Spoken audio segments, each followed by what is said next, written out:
যাদের ঘরে কন্যা সন্তান আছে তারা ভুল করেও তিনটি কাজ করবেন না। যদি করেন তাহলে মারাত্মক গুনাহগার হবেন, এবং যদি করেন তাহলে আপনার কন্যা সন্তান পথভ্রষ্ট হয়ে যাবে এবং আপনাকে আল্লাহ পাক ক্ষমা করবে না। এবং কন্যা সন্তান জন্মগ্রহণ করলে যে সোয়াবের কথা আল্লাহ রাসূল বলে দিয়েছেন, এই সব থেকে আপনি বঞ্চিত হবেন। কারণ কন্যা সন্তান একটা মানুষের জন্য, একটা বাবা মার জন্য শ্রেষ্ঠ নিয়ামত হিসেবে আল্লাহ পাক দান করে।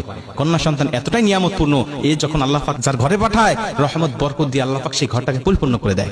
হযরত মুসা আলাইহিস সালাতু ওয়াস সালাম বলেছিলেন, আল্লাহ আপনি যখন কোনো ব্যক্তির উপরে সন্তুষ্ট থাকেন তখন কি করেন? আল্লাহ পাক বলেছিল, মুসা আমি যখন কোনো ব্যক্তির উপর সন্তুষ্ট থাকি আমি সর্বপ্রথম তাকে একটা কন্যা সন্তান তার ঘরে পাঠিয়ে দিই। তার মানে এটা বোঝা যায় যার ঘরে কন্যা সন্তান আছে আল্লাহ পাক তার উপর হয়তোবা কোনো এক সময় খুশি হয়েছিল, রাজি হয়েছিল, যার কারণে আল্লাহ পাক তার ঘরে একটা কন্যা সন্তান দান করে দিয়েছে। অতএব ভেবে নিতে পারি যে কন্যা সন্তান আল্লাহ পাকের পক্ষ থেকে একটি শ্রেষ্ঠ নিয়ামত হিসাবে আমাকে দান করেছে। অতএব এই কন্যাকে কখনো অবহেলা করব না। প্রথম নম্বর কাজ হলো, এই কন্যা সন্তান যাদের ঘরে আছে এই কন্যা সন্তানকে আমরা অন্য কোনো পর পুরুষের কোলে দেব না। একবারে নবজাতক হলে সে বিষয়টা ভিন্ন, কিন্তু যখন আপনার সন্তান একটু বড় হয়ে যাবে, 3 বছর 4 বছর 5 বছর 7 বছর বয়স যখন হয়ে যাবে, এই কন্যা সন্তানকে কোনো পর পুরুষের কোলে দিবেন না।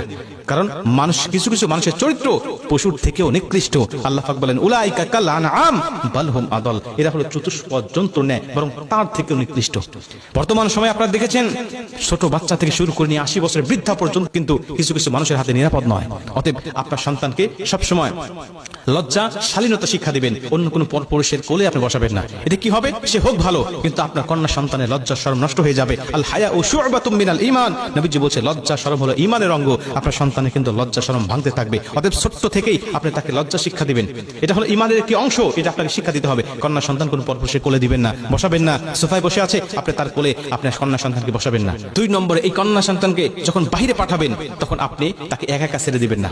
স্কুলে যাক, মক্তবে যাক, মাদ্রাসায় যাক, যেখানে যাক না কেন, আপনি তাকে একা ছেড়ে দিবেন না। আপনি নিজে তাকে রেখে আসবেন, আবার আসার সময় তাকে নিয়ে আসবেন। এটা আপনার দায়িত্বের মধ্যে পড়ে। নবীজি বলছেন, কন্যা সন্তান যখন কারো জন্মগ্রহণ করে, ওই কন্যা সন্তানের বাবা এবং আমি নবী একই জান্নাতের মধ্যে থাকবো। তার মানে কি জন্ম হলেই নবীজির সাথে থাকবে? বিষয়টি এমন নয়। তাকে সম্পূর্ণভাবে দায়ভার গ্রহণ করতে হবে, তাকে ভরণ পোষণ দিতে হবে, তাকে উপযুক্ত পাত্রস্থ করা পর্যন্ত তার কাছে লালিত পালিত করতে হবে এবং সঠিক ব্যবহার তার সাথে করতে হবে। আজকে আমাদের সমাজে ছেলের সাথে যে ব্যবহারগুলো আমরা করি, মেয়েদের সাথে সেই ব্যবহার করি না। ছেলেদেরকে যত ভালোবাসি, মেয়েদেরকে আমরা সেরকম ভালোবাসি না। অতএব একটা মেয়ে সংসারে, বাবার সংসারে থাকার পরে অবশ্যই বাবার উপরে দায়িত্ব হবে, বিয়ে দেওয়ার আগ পর্যন্ত আপনি তাকে দেখভাল করবেন, তার কেয়ার করবেন, তাকে আপনি বড় করার আগ পর্যন্ত সবসময় আপনার নজরে রাখবেন। এটা আপনার উপর দায়িত্ব। জন্ম দিয়েছেন বলে আপনি জান্নাত পেয়ে গেছেন, বিষয়টি এমন নয়। তাকে দ্বীন শিক্ষা দিতে হবে, তাকে আদব শিক্ষা দিতে হবে, তাকে ইসলাম শিক্ষা দিতে হবে। এটা আপনার উপরে দায়িত্ব। মুসলমান ভাইরা আমার, 3 নম্বরে নবীজি বলেন, যখন তোমার ঘরে কোনো কন্যা সন্তান থাকবে তখন তুমি তোমার কন্যা সন্তানকে 2 চোখে দেখতে পারবে না।